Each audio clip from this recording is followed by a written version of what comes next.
This is really interesting chess trap for the white. If white follows it properly, white can do the checkmate to the black in just 8 moves. Let us see how.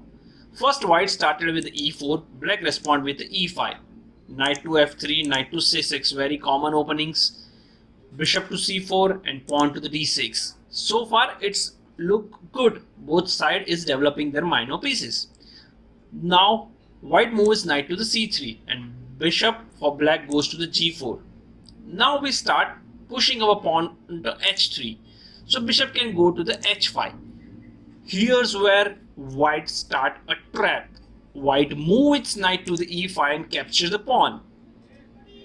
Here black think it's a good deal for him. Black bishop can simply capture the white queen on the d1. If black do so, instead of capturing the knight on the e5, then the trap works. Bishop capture the queen on the d1. And this is the checkmating 2 move for the black. Bishop goes on the f7. It's a force move for the king to go to the e7. And knight to d5 is a checkmate for black. So before setting up a trap, you must know all the consequences that black can do. After moving a bishop to g4, you push your pawn to the h3. And there is so much chances that bishop capture your knight on the f3 and queen captures the bishop.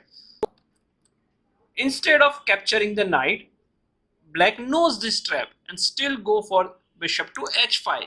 You start your trap with the knight to e5.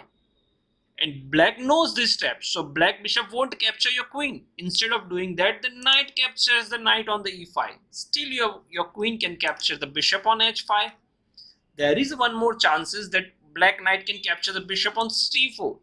Then you use your queen and give check to the king on the b5 and attacking on both. Check to the king and the knight. c5 and you simply capture the knight on the c4. Still you are ahead in the game. So there is nothing wrong in to try for this trap. One important thing you need to notice for setting up this trap. Pawn to h3.